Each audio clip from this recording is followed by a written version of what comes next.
You are now listening to the War Report Podcast Network.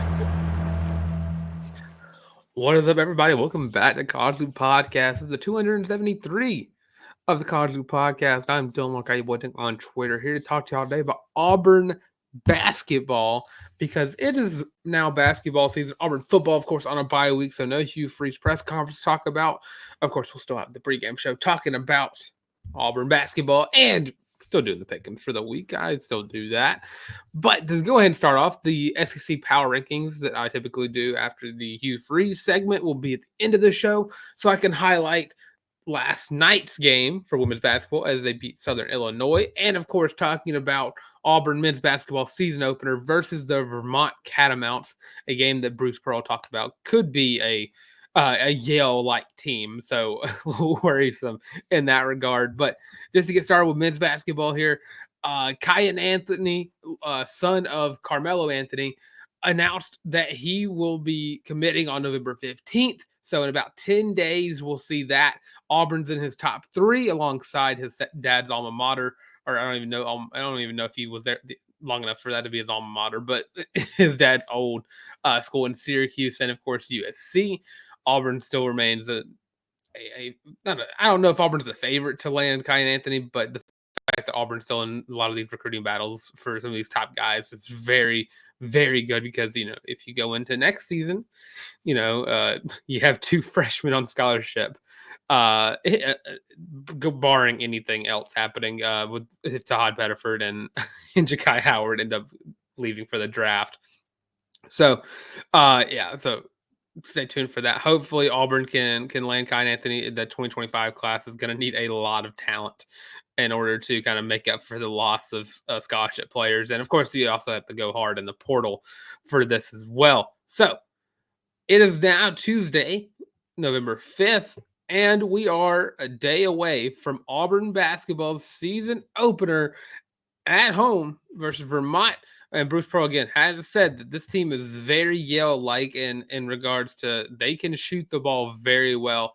Vermont actually had their season opener last night versus UAB, where they took down the Blazers 67-62. The Blazers, of course, were a very good team last year who, I'm pretty sure they were in the tournament, if I'm not mistaken. But last night shot 37% from the three-point line, 37% from the just field goals in general, and 81% from the free throw line. And a big thing that I saw while looking at just stats and seeing some stuff, UAB outmanned Vermont in the paint by a total of 48-24. So that's double the points in the paint the UAB was able to get over Vermont. That's going to be key to this game for Auburn. You have guys like Janai Broome and Dylan Cardwell and Chad Baker-Mazara who are able to get those boards and help you get in and get those second chance points. And of course, there's also Miles Kelly and Chaney Johnson go up and get a lot of boards as well against FAU. The starting lineup, I don't think has really been announced yet. I'm expecting to see what we've seen thus far in the preseason part of the season, with Janai Broome and Dylan Cardwell sharing time as a 4 and the 5. Chad playing the 3, and then you have JP Pegues and Denver Jones playing that 2 and the 1. So I think that's going to be the squad that runs out there. And of course, with how deep this roster is, you're going to see everybody. You're going to see Miles Kelly and Ja'Kai Howard and Todd Pettiford and Chaney Johnson and Jaheim Hudson. All those guys got 13 minutes or more against FAU. And I think you're going to continue to see that Auburn and Bruce Pearl really goes for the 10 deep mentality. Hey, we're down one guy. Well, this guy's not shooting well. Well, we have another guy who can go in there and make up for that. So I really think that you're going to see a lot of different looks from this team. You're going to see a different group of 5 every so often. And of course, I think you're still going to see a little bit of Chris Moore, who offers a great deal of athleticism defensively. I'm just super excited for the Jungle to be lit back up, especially with that first Todd Pettiford regular season 3-pointer is going to be electric. or even the first Ja'Kai Howard regular season poster is going to be absolutely ridiculous. But Auburn in this game doesn't have to really shoot from the 3-point line all that much. I mean, they shot 37% against FAU. And of course, they shot almost 50% just from the field. Auburn really needs to work on their free throws. 70% or 68% from the free throw line against FAU. You really got to you got to sink shots. You cannot miss opportunities. Of course, Auburn still found a way to score 100 points in that game and was able to beat them by 32. But Vermont's going to play you a lot tougher because this is going to play you just as tough, if not more, because this is also a tournament team who is going to probably win their conference outright. I think they've won it the past 3 years in a row, and they won that game in Birmingham as well. And what Auburn's going to have to do, spread the ball out and make sure you get the ball to your dudes in the middle, which is going to be Janai Broome and Dylan Cardwell. Janai Broome, I think, scored 18 points in the first game, and it scored 15 in the FAU game.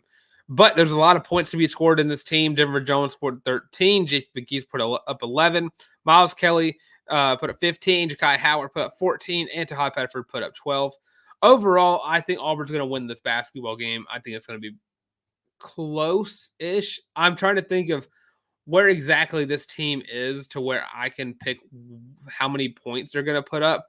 But Auburn's defense is going to be outstanding. They held FAU to 18% from the 3-point line, and I mean FAU not much better of a free throw shooting team, or not even a worse free throw. They are a worse free throw shooting team than Auburn is. But Auburn has put up 83 and 102 in the past 2 exhibition games. I want to say Auburn gets the win tomorrow. I'm gonna say we'll start off low on the low end. I'll go 75 Auburn, and I'll go 60, 63, 64 Vermont. A tough game. Auburn runs away with it in the end. So moving on to women's basketball, they were able to start off their season with the dub against Southern Illinois, where there were career records to be had for a lot of players on this team last night. You saw a lot of girls go in and get opportunities to score. Auburn had a very slow start in that first quarter, ending it up 8-7. Then scored 19 points in 3 straight quarters to get a 34-point win. And now, this team looks very, very good. Of course, Adia Young off the bench was one of the storylines of the game, put up 11 points, really calling for more minutes for her. Soraya Daniels was able to go in for only 11 minutes. Didn't really put up any shots, but was able to get a couple of boards and a steal. Jordan Hunter at 21 minutes got 2 points and was able to facilitate the ball very well with 6 assists and also got 6 rebounds to that as well. Caitlin Duhon really took over in the back half of the game, put up 12 points of her own. Marshawn Bostic facilitated the ball very well. Didn't put up a single point. Didn't shoot the ball very well, but was able to facilitate it. O was able to get 4 rebounds and 5 points. Taylon Collins was able to get 10 rebounds and 8 points. Celia Sambane was 13 points and 8 rebounds. And then Deanna Gaston, who I consider to be the player of the game in this one, 14 points, 7 rebounds for her as well, and then 2 blocks, as well as Celia Sambane getting 2 blocks and 2 steals of her own as well. And one of the key things that I like to see about this Auburn team, shot 5 of 10 from the 3-point line, which is 50%, something you love to see. Shot 40% from the field and 60% from the free throw line. Again, both Auburn teams had to work on shooting the free throws, but Auburn outmanned Southern Illinois in the paint, 38-14. This is a tall Auburn team, and you love to see it. I absolutely love what I saw from this team last night. Of course, you got to overcome the slow start, which they did. And that's something that Coach Jay talked about in the post game. Overall, I mean, this was a great win for the team. And now moving on, I mean, I think you have one more game this week, if I'm not mistaken, against Virginia University in Lynchburg. That's going to be on November 8th. That's on Friday. So looking forward to continuously seeing them play these mid-majors before they play Oregon in Oregon next week not next week, in 2 weeks on the 20th. So not this Wednesday, not next Wednesday, but the next Wednesday. So I still think you saw a lot of great things for this team. Deanna Gaston is going to be really, really good for this team. So with that, I mean, going on to the football conversation, I'm trying to hold off this conversation as much as possible. But before I actually not hold off and come back to the end of the show, we're going to take a little ad break. Let's have this break. We're going to talk about Auburn football for a little bit and then go to the SEC power ranking. So with that, we'll be right back. I can click. Are you tired of having to rummage through just clothes after clothes after clothes looking for something to wear? Are you tired of your friends making fun of you for your terrible fashion sense? Well, do we have the shirt for you? Go to thewarreport.com, get your laptop out and do it right now. Go to the shop and get your very own Feelin' Loopy t-shirt as well as your college loop hat, and you can get both of them for only $25 each. Plus shipping and handling, of course. But with that, now back to your regular scheduled program. First college loop hat on thewarreport.com. First page, after you click the shop, and then call it Feelin' Loopy t-shirt on the second page. Go get those. Of course, holiday photos are coming up. So if you're wanting to match, you have 5 different colorways to work with there. So it works for every occasion.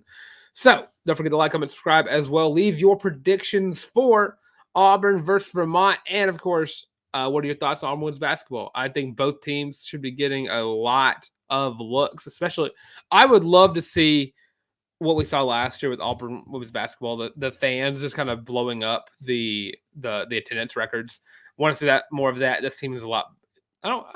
I would say a lot better than last year. All the things really missing, and if you're going to get with Talia Scott whenever she gets back into this lineup, is a for sure scorer that you had last year with HSG. So going into Auburn football, it's the bye week. And, Saturday we get to sit down and enjoy ourselves. Hopefully get to enjoy ourselves watching LSU beat Alabama. Would be very nice. I've seen a lot of people conversing on the interwebs about what to do with this coaching staff. And of course, I think that I voiced my opinion very well on the live stream from Sunday. I still think you get Hugh Freeze another year. And if you get the same systematic issues going into next year and going through next year, that's when you start letting go coaches. I think that year is very important because I think that Auburn as a program is such an easy team to really rebuild in a quick amount of time, like a short amount of time, that Auburn going into year 3 kind of sucks that's what's going to happen. So that's pretty much all I have for that. But ICC power rankings have been updated. I don't know what to do with the back half of this rankings, or the back little part.